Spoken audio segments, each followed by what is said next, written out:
போட்டு மயங்கு நின்னு சித்திரம் முடிஞ்சதுன்னா சேரும் அந்த வைகாசி அந்த நேரம் தெரியும் மடி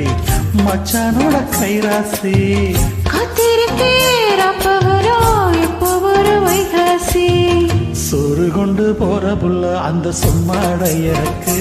ஐயோ சோறு தண்ணி சாப்பிடல கொஞ்சம் ஊட்டி விடு எனக்கு ஆத்தங்கரை ஒரு